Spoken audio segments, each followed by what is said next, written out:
Bonjour, bonjour. J'espère que tout le monde va bien.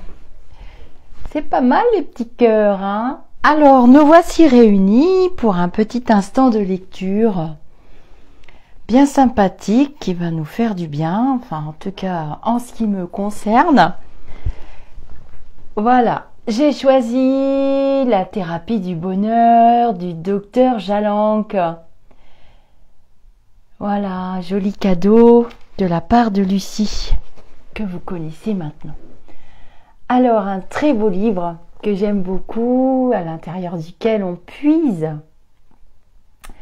des petites recettes pour avancer du mieux qu'on peut dans cette actualité un petit peu compliquée. Ça me fait du bien de me poser et de lire. J'étais en panne pour mes vidéos parce que ma liseuse m'a fait des soucis. Du coup, ça m'a pris pas mal de temps pour la réparer. Enfin, je sais pas, la mise à jour fonctionnait pas. Enfin bref. Alors, le docteur Jalanque, la thérapie du bonheur. Objectif, bonheur, culpabilité, peur, remise en question, mal vivre, névrose, et si vous passiez à autre chose. Dans ce livre, pas de recette miracle, mais un guide pour découvrir ce quelque chose qui anime chacun de nous et qui nous permet de dépasser nos blocages et nos inhibitions. Le docteur Jalanque, Étienne, expose ici sa manière de parcourir le chemin qui mène vers le bonheur, entre autres. L'utilisation de ses émotions, la gestion de ses peurs, la remise en question d'un comportement hérité de vieux traumatismes, d'idées reçues ou de certitudes erronées. Donc, Étienne Jalanque est docteur en médecine psychiatre. Au cours de sa longue pratique, tant hospitalière qu'en cabinet, il a constamment axé ses recherches sur l'approche affective et psychothérapie et des relations, l'approche affective des psychothérapies et des relations humaines. Excusez-moi, je bafouille. Alors, c'est parti. Je vous ai choisi un petit extrait. Alors, je vais le noter tout de suite pour pas vous relire 3 fois la même chose parce que je suis capable, évidemment, de faire des choses pareilles. Vous me connaissez maintenant. Un petit peu, on se connaît. En tout cas, on a fait connaissance avec beaucoup d'entre nous et c'est vraiment sympa. Il y a une belle dynamique sur la chaîne et dans le groupe Au-delà du spirituel. Comme le dirait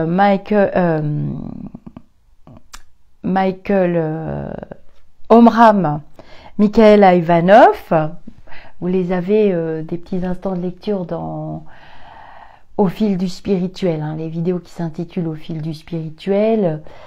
Une collectivité devient une fraternité du moment qu'on travaille les uns en cohésion avec les autres, qu'on travaille d'abord sur soi-même, mais voilà, en symbiose, en osmose, en cohésion avec les autres. À ce moment-là, la collectivité devient une fraternité. C'est un peu ce que aurait dit, ou plutôt a dit l'abbé Pierre aussi. Allez, je vous ai choisi un instant qui s'appelle le bonheur, le moteur se mérite. Voilà. Le bonheur est un moteur, oui.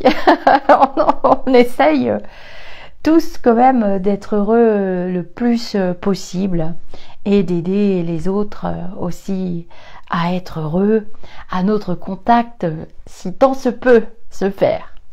Le bonheur se mérite. Voilà le vrai titre. Vivre, c'est choisir. Constamment, à chaque pas de notre vie, nous sommes confrontés à des dilemmes. Est-ce qu'il faut tourner à gauche ou à droite? Partir ou bien rester? Être ou ne pas être? Le succès universel de cette phrase n'est pas dû au hasard, mais au fait qu'elle pose d'emblée une des questions fondamentales. La vie est un jeu où nous sommes sans cesse obligés de sous-peser la carte que nous allons abattre. Quelle que soit la décision, nous ne pouvons que choisir. Refuser de le faire, c'est encore un choix personnel et rarement le bon. Ne jamais laisser quiconque vous persuader qu'il n'a pas le choix. Si sa maison ne lui plaît pas, qu'il s'en accommode, ou bien qu'il déménage. Si son travail ne lui convient pas, qu'il en change, s'il le peut. Ou mieux, qu'il se demande en quoi il a pu retourner contre, lui, les avantages que ce travail lui apporte. Ou alors, c'est qu'il a choisi de ne pas avoir le choix. C'est qu'il a manqué de confiance pour le faire, et il est normal qu'il en subisse les conséquences. Quand il ne nous resterait aucune solution, nous avons encore celle de mourir. Ah j'entends d'ici là qu'on me traite d'affreux cynique. Qu'on se rassure, il ne s'agit pas d'indication au suicide, je veux seulement souligner le fait que, si la vie est un jeu, c'est un jeu auquel nous ne pouvons pas faire autrement que de participer. Nous n'en sommes pas les spectateurs, mais les acteurs, tout autant que nous sommes.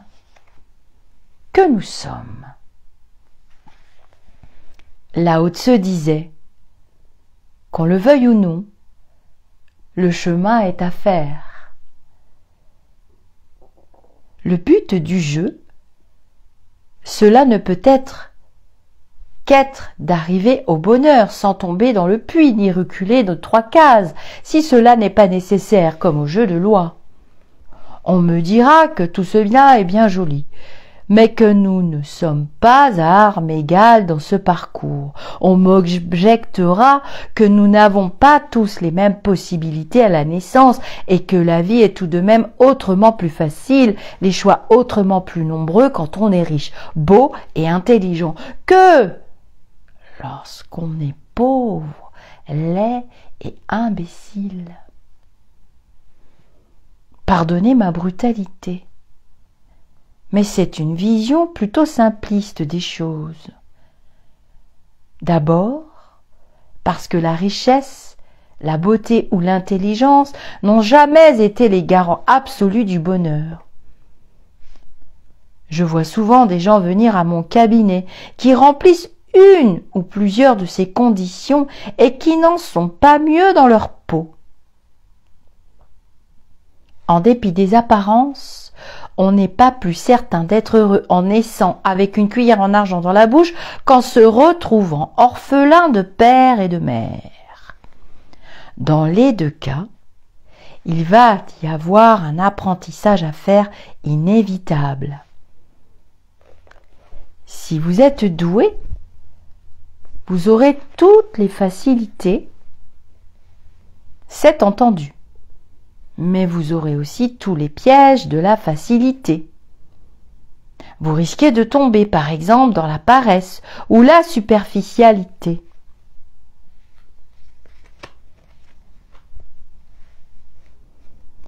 Il n'y a donc pas de prédestination au bonheur. Il n'y a que des pièges différents. L'intelligence, la richesse, la beauté, le pouvoir sont des écueils. Et ils ne sont pas plus commodes à éviter que leur contraire. D'un point de vue strictement objectif, il n'est pas moins triste de souffrir d'obésité que de maigreur. Oui, ça c'est vrai. Se plaindre de nos différences de potentiel, c'est ensuite vouloir nier une évidence. La vie est variété. Si la partie de bridge peut se dérouler de façon passionnante, c'est précisément parce que nous n'avons pas les mêmes cartes. La vie est comme une pièce de théâtre où les rôles seraient distribués différemment de manière que tout le monde puisse jouer. On ne fait pas un opéra avec uniquement des jeunes premiers. Il faut un traître, une jouvencelle, une entremetteuse, un père intransigeant. Qui plus est, le jeune premier n'a d'existence parce que les autres acteurs sont là pour lui donner la réplique. Nous voici donc tous à égalité, sur la ligne de départ du grand jeu de la vie. Mais attention, il y a une règle stricte. Tout mauvais choix de tactique se verra sanctionné à plus ou moins brève échéance par des frustrations ou des blocages. Le monde est gratuit, mais il est par nature inéluctablement coûteux. Autrement dit, c'est un jeu de l'effort, mais de l'effort à bon escient. Le drame est toujours facile à réaliser, le bonheur est plus subtil, c'est une œuvre de longue haleine. Sinon, nous serions déjà tous au paradis, tout irait pour le mieux, et la vie n'aurait plus aucun intérêt ni même de réalité. Certaines doctrines religieuses orientales prétendent que Dieu a créé le monde parce qu'il s'ennuyait. Le fait est que maintenant, il est servi en distraction. Nos déboires, nos méprises, nos inquiétudes, nos jouissances, nos espérances, nos luttes. Le spectacle est haut en couleur. En fonction des choix que nous faisons, quels qu'ils soient, il va y avoir un prix à payer. Si vous voulez devenir alpiniste, il vous faut crapahuter dans la montagne. Si vous voulez devenir médecin, il vous faut étudier et pratiquer. Tout cela demande de la concentration et de l'entraînement. Le bonheur est peut-être un droit, mais c'est un droit potentiel, certainement pas un dû. On a le bonheur que l'on mérite. Mais rappelons-nous la différence entre injustice et inégalité. Si l'on ne fait pas les efforts nécessaires, il est normal que ça ne marche pas. C'est l'histoire de deux grenouilles qui tombent dans une jarre pleine de lait.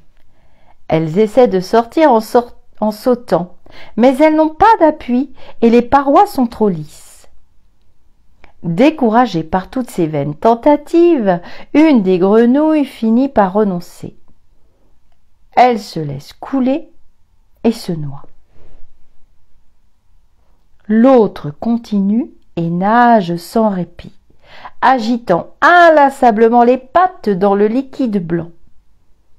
Au petit matin, elle se retrouve assise sur une motte de beurre.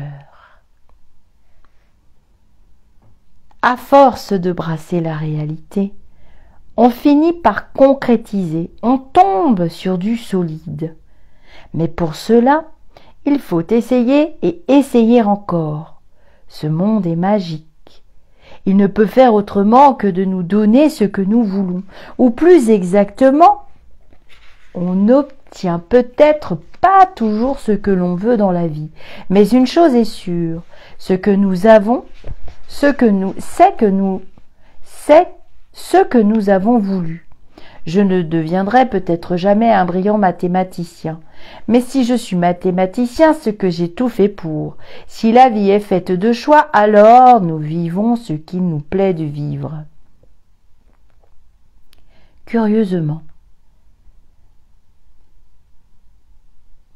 c'est ce que nous ne savons pas toujours reconnaître. Le petit artisan qui regrette la fortune ou le pouvoir ne voit pas qu'il dispose de ce qui l'a attiré dans cette voie, sa liberté d'action et la maîtrise d'un savoir-faire manuel. La femme célibataire et active, qui se prend parfois à envier l'existence oisive de ses amis richement mariés, oublie l'épanouissement qui lui procure son travail et son indépendance. Toute vie a ses astreintes et ses récompenses. Reconnaissons celles-ci et sachons profiter de celles-ci. Notre réalité est telle que nous l'avons souhaitée, plus ou moins consciemment, au positif comme au négatif. Car ce que nous ne voyons pas assez, quand nous sommes malheureux, c'est que nous avons souvent demandé à l'être, nous nous sommes trompés de route et nous en subissons la juste conséquence. Facile à dire, objecterez-vous. Mais pour bien choisir, encore faut-il se connaître. Je vous répondrai que pour bien se connaître, la méthode est simple. Trompez-vous souvent. C'est en commettant des erreurs que l'on détermine ce qui nous convient et ce qui ne nous convient pas. C'est en faisant des fausses notes que le musicien apprend peu à peu à placer ses doigts sur le manche de son violon.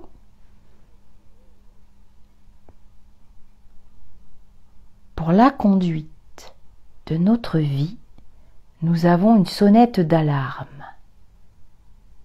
Le malheur. Le problème, c'est que nous refusons d'entendre cette alarme.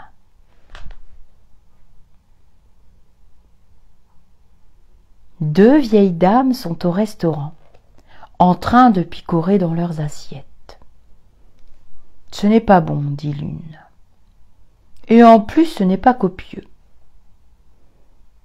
Au lieu de repousser une nourriture indigeste, nous demandons un deuxième service. Nous nous crispons dans nos comportements erronés et nous les érigeons en système, nous obstinant coûte que coûte à y voir le meilleur rendement possible. C'est ainsi qu'on plonge lentement, mais sûrement, dans la névrose. À la vérité, il n'est pas facile d'avouer et surtout de s'avouer ses erreurs. L'automobiliste qui, pour éviter un embouteillage, s'engage dans un raccourci inconnu, préfère s'enfoncer toujours plus loin dans un labyrinthe qui l'éloigne de son but plutôt que de faire demi-tour. Nous avons oublié ce que les enfants savent très bien. Il n'y a pas d'échec. Il n'y a que des essais négatifs. Parce que nous ne réussissons pas, nous nous prenons pour des ratés. Alors qu'il faut admettre que dans un processus de développement, il y a forcément des erreurs et que celles-ci sont précisément des jalons qui nous renseignent et nous remettent sur la bonne voie. Là, je me suis encore trompée. Je dois essayer ailleurs. En fait, nous faisons tous du karma yoga sans le savoir. Le karma yoga, c'est le yoga de l'action. Quoi que nous fassions, nous recevons toujours le retour de nos actes. Si l'on mange, c'est bien. Si l'on mange trop, on a une indigestion. Le but du jeu, c'est de se trouver soi-même, de cerner ses capacités comme ses limites. Peu à peu, on s'améliore. Ne nous reprochons donc pas nos égarements. Ils sont nos meilleurs outils. Je crois que l'homme est sur terre pour apprendre. Il n'y a ni bon, ni mauvais, ni gagnant, ni perdant, mais des êtres à des stades différents de développement.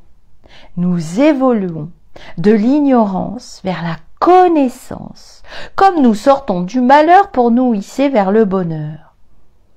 Évidemment, je peux me tromper du tout au tout. Mais c'est ce que j'ai trouvé de plus efficace pour vivre et pour aider mes patients. Un assoiffé de vérité cherchait désespérément le gourou qui pourrait enfin lui expliquer le sens de la vie. Il était allé partout, de temple en monastère, sans trouver son guide. Enfin, on lui indiqua un très vieux sage qui vivait dans une cabane tout en haut de la montagne himalayenne. Il s'y précipita et trouva le vieil homme en position de lotus, les yeux fermés par une profonde méditation.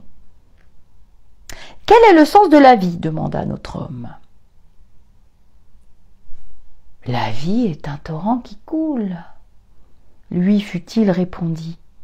« Ce n'est que ça ?» À ces mots, le vieux sage ouvre subitement les yeux. « Quoi? Ce n'est pas ça? » Comme lui, j'ai peut-être tout faux, mais après tout, c'est secondaire, car ce n'est pas ça la vérité qui m'intéresse, mais le bonheur. Choix de vie, la jeunesse, la beauté, la richesse, l'intelligence et même l'amour ne sont pas des garants du bonheur. Acceptez donc les inégalités au lieu de vous y résigner. Profitez de vos propres chances, faites vos choix et mettez à profit vos erreurs. Il n'y a pas d'échec, il n'y a que des essais négatifs. Recommencez. La clé du bonheur est un long effort. Il est difficile que cela devienne facile. Et oui, mes amis d'ici ou d'ailleurs. Einstein disait « La folie, c'est de répéter tout le temps la même action et d'en attendre un résultat différent. »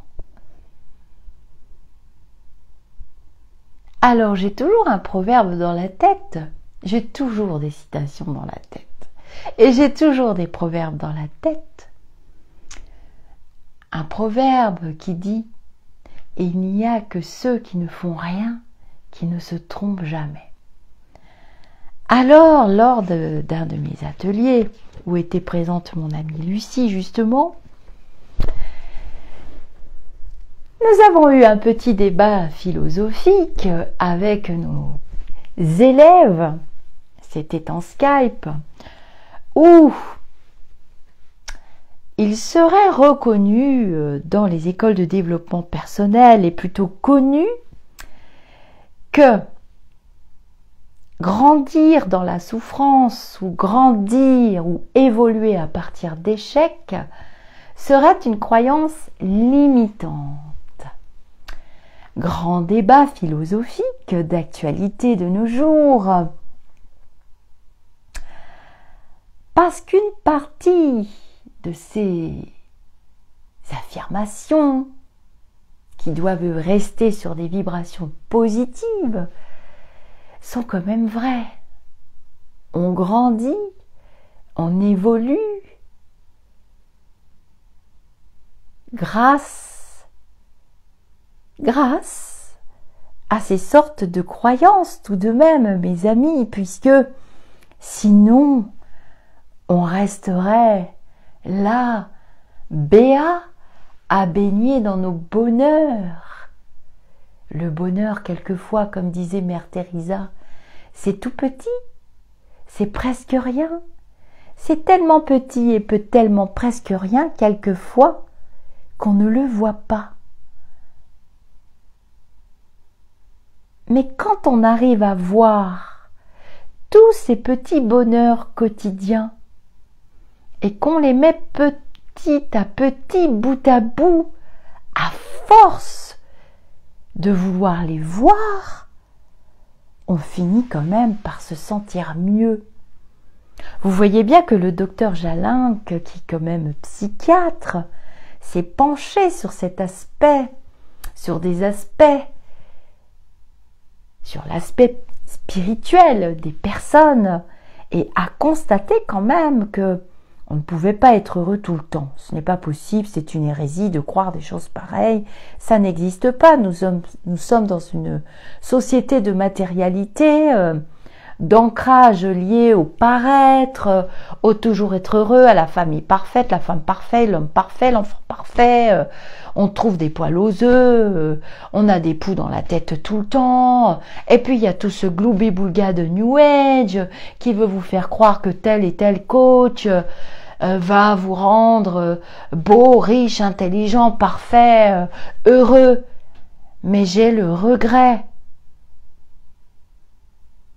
et la pénible mission de vous annoncer que ce n'est pas vrai. Le bonheur, il est à l'intérieur de vous. Le meilleur coach que vous pourrez rencontrer dans votre vie, il existe.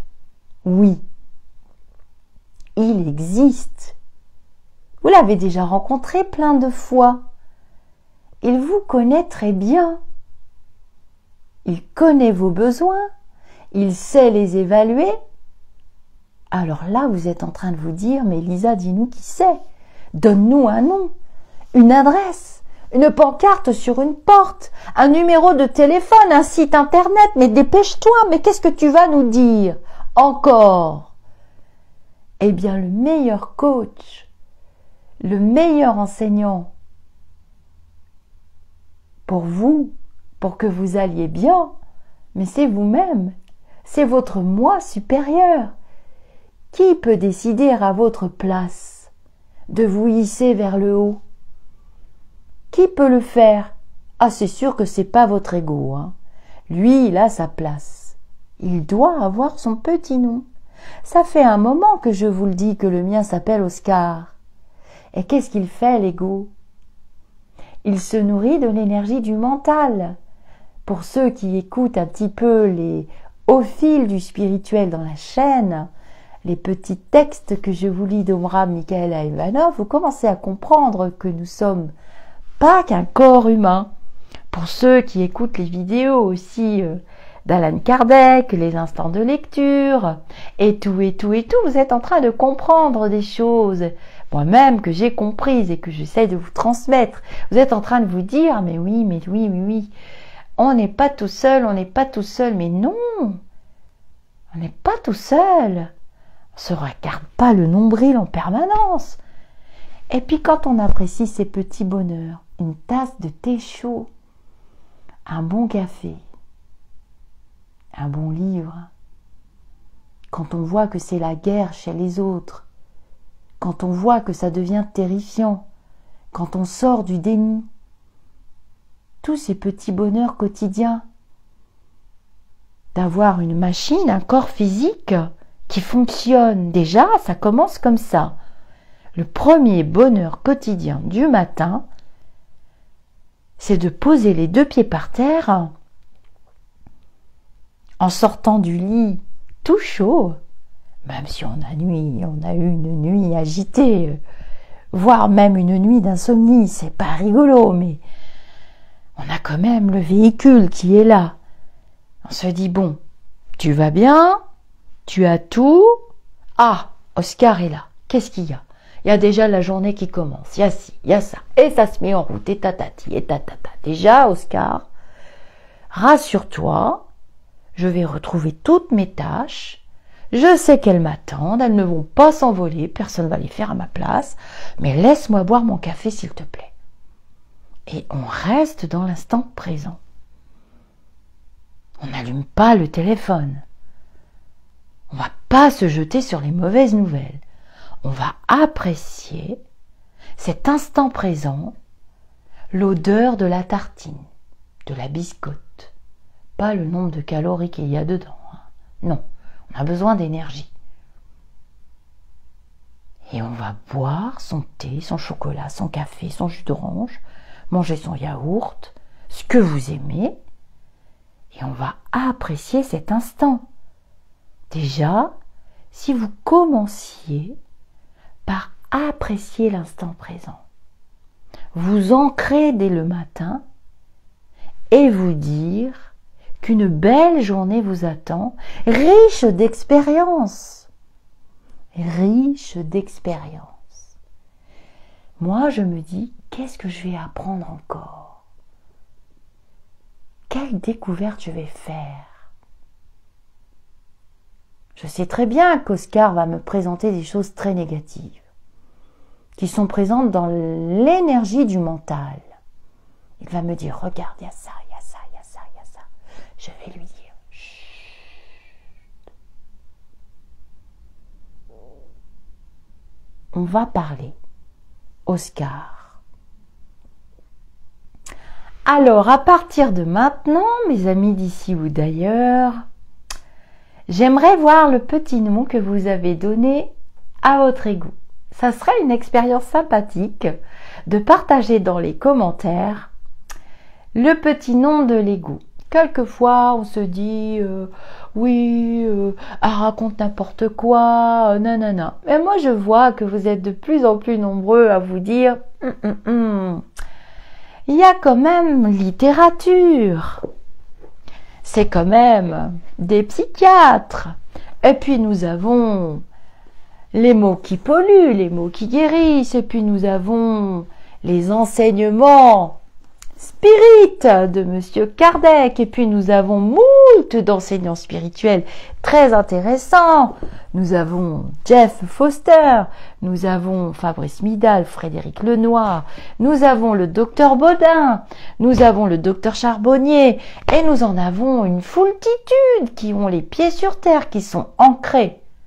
Mais rappelez-vous, votre meilleur coach, votre meilleur ami, la personne la plus importante pour vous-même dans cette incarnation, dans cet instant de spiritualité, dans ces instants de vie qui sont très courts pour travailler d'arrache-pied sur vous-même.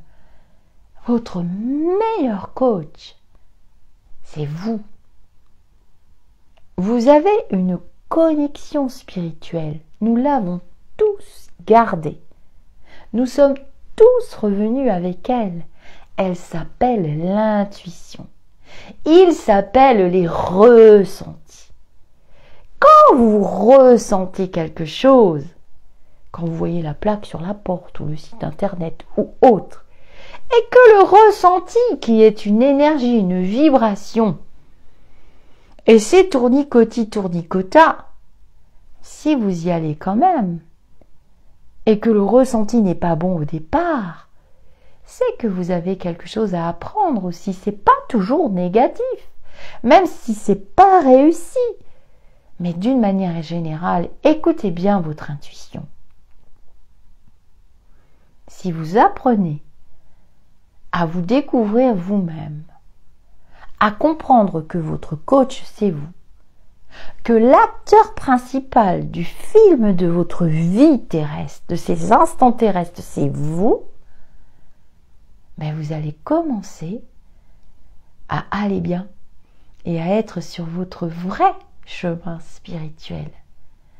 Les autres sont nécessaires, ce sont des acteurs de votre vie. Comme une pièce de théâtre, un opéra, hein. Vous savez, le cinéma n'a pas inventé l'eau chaude, il se sert d'expériences de vie. Même les films de science-fiction, même les films d'horreur, c'est toujours ancré dans la matérialité. Eh bien, faites-vous votre propre cinéma mental, comme disait Rika Zaraï. Faites-vous votre propre film de la journée. Et même s'il y a des couics et des couacs, n'oubliez jamais de vous dire « Qu'est-ce que j'apprends ?» Stop. Tais-toi, Oscar. Je sais que tu es là pour me rassurer, mais moi j'ai envie d'apprendre avec ma connexion spirituelle, s'il te plaît. Donc, je vais revenir, je vais aller très bien, je te rassure, je suis une grande fille, mais je décide de vivre cette expérience. Et tu ne m'en empêcheras pas. Je viendrai te chercher si j'ai besoin de toi. Oui, Oscar. Parce que j'ai besoin de toi, souvent, bien sûr. Tu as un rôle très important dans ma destinée. Faut pas le sous-estimer, cet ego, il a sa place. Il veut vous protéger tout le temps, il vous veut du bien. L'ego ne nous veut pas tout le temps du mal. Mais pour être bien avec soi et bien sur son chemin spirituel, vous devez vous auto-coacher. Voilà. Si moi, j'ai compris ça, alors vous allez le comprendre aussi. Je vous montre ce livre, très beau, pour ceux qui veulent, parce que vous me demandez maintenant beaucoup les livres. Bon, ce sera à l'envers, hein, c'est pas très grave. C'est La thérapie du bonheur de Dr Jalanque. Et puis pour les autres, ceux qui aiment que je lise et qui aiment écouter comme moi, j'aime beaucoup aller sur d'autres chaînes YouTube. Je mets mes écouteurs quand je repasse mon linge, quand je cuisine aussi, ce sont des instants d'ancrage très importants. Hein. Quand je m'installe aussi, que je m'allonge dans le canapé, mais j'aime bien écouter aussi. On n'est pas obligé de regarder, hein. J'aime bien écouter. Et puis, quand vous dites aussi, j'ai pas le temps, je travaille trop, j'ai 3 boulots, oui mais Lisa je peux pas, ce sont des excuses. C'est une manière de fuir ce que vous avez à travailler, se donner du temps, s'accorder du temps. C'est le plus beau cadeau que vous pouvez vous faire. Et croyez-moi, vous commencerez à aller bien. Vraiment, de mieux en mieux. Et quand on est bien avec soi-même, on est bien avec les autres. Et la relation avec les autres, elle s'améliore et elle nourrit de toute autre vibration et des vibrations qui s'élèvent. Et là, on parlera du taux vibratoire et du chemin spirituel qui s'élève. Et vous vous éveillez aussi à l'ère du Verseau. Il ne faut pas l'oublier.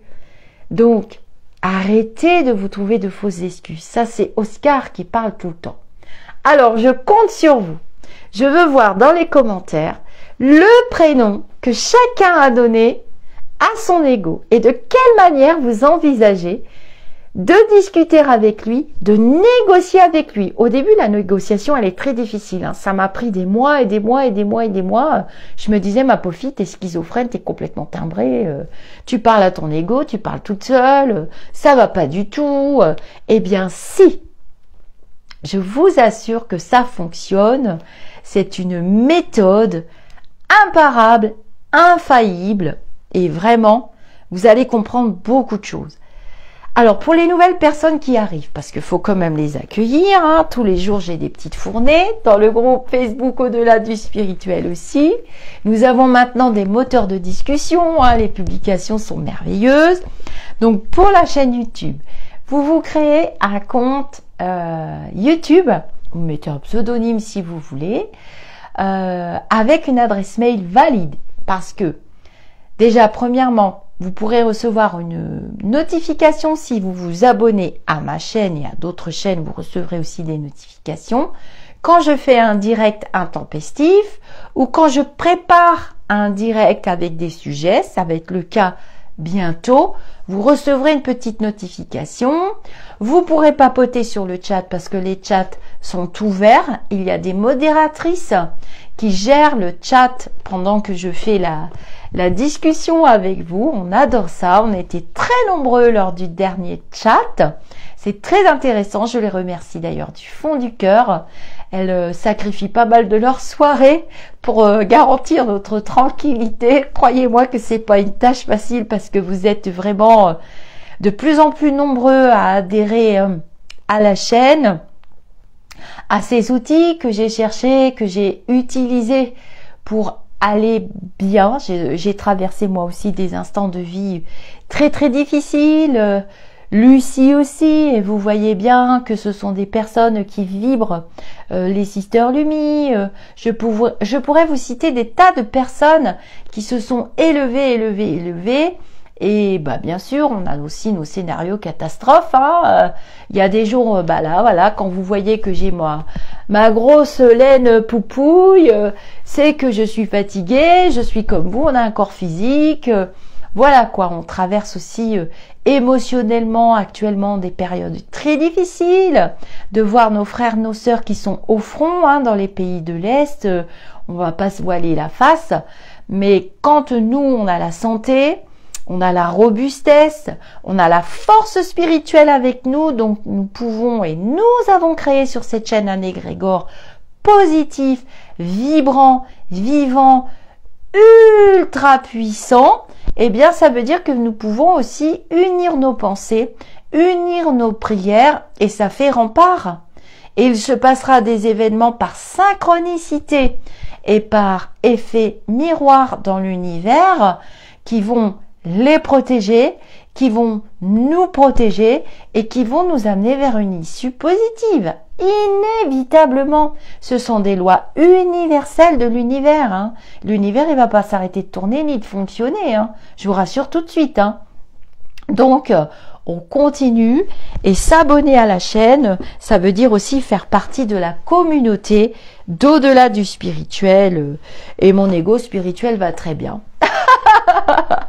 L'association, ça y est, elle est née grâce à ma moitié qui m'a aidée et elle fonctionne très bien.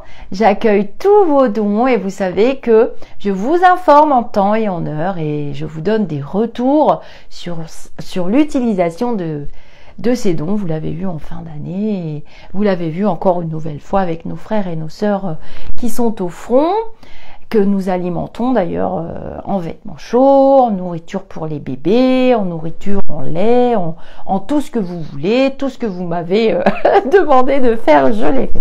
Je vous fais des gros bisous et on travaille sur des vibrations de plus en plus positives qui vont être utiles pour nos enfants, nos arrière-petits-enfants et toutes les générations à suivre dans l'ère du Verseau. Tout simplement. Voilà, nous sommes en train de fabriquer l'ère du Verseau. Oui, c'est pas moi qui l'ai dit, hein. J'invente rien du tout. Hein. Je n'ai pas de mission, j'ai mon plan de vie, comme vous tous, j'ai mon plan d'incarnation. Et je ne me sens pas du tout une mission ni quoi que ce soit. Non, pas du tout. Bye bye, à très vite pour d'autres instants de vidéo et de culture générale.